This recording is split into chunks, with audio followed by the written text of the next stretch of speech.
I'm James Kopco. I'm from North Dakota State University, and I'm presenting the research I did on the effects of the symbiont compositions of aphids on the performance of their parasitoid wasps. So the aphids I worked with are pea aphids. Pea aphids sometimes harbor symbionts that produce a toxin that's toxic to their parasitoids. So these symbionts confer a resistance to the parasitoids.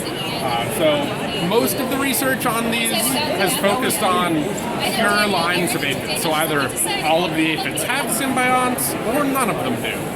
I wanted to see what happens if some of them did and some of them didn't.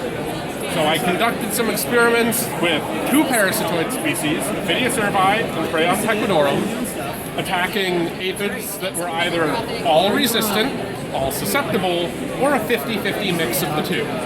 And I predicted that the mix of aphids would result in the same level of parasitism as the average of the two pure lines of aphids. So let's head over here to my results. So the black bars show Aphids urbi, the red bars show Crayon tequidorum. So with Aphids, we see it does fairly poorly in the case of all resistant aphids, low parasitism. Does much better when all the aphids are susceptible. The average of those two is this bar right here, and that pretty well matches what we actually saw of parasitism for the mixed aphids. So same number of mummies as we would expect with the mix. Crayon, on the other hand, doesn't seem to be affected by the resistance at all.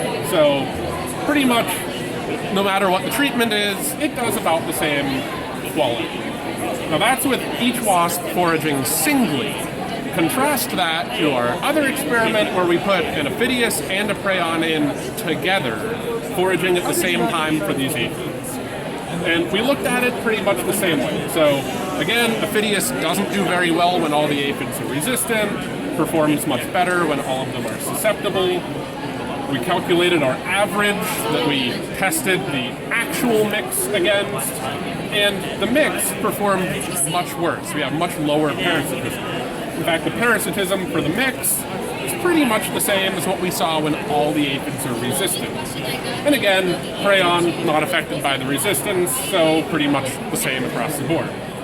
So the most exciting result here is when Aphids is foraging singly, it sort of seems to be foraging randomly as well. But when Crayon tequidorum is in the mix, competing with it for aphids, that random foraging disappears, and it really reduces its foraging for either a mix or susceptible aphids. Or presumably, it reduces its parasitism anyway. Now, our next step is to test if there are behavioral explanations for this. These could include Aphids urbi increasing its host inspection time, because it's trying to figure out if the host is already parasitized and if the host is resistant. Tied with that, Aphids could just be rejecting a whole bunch of hosts in this situation. Like, it's encountering them, but deciding not to stick. And lastly, Aphids could be just abandoning the whole patch. There's too much going wrong. There's a competitor, there are resistant aphids, and it wants out of there. So our next step is to conduct a behavioral experiment to test these hypotheses and see if Aphids urbi is exhibiting any of these behaviors.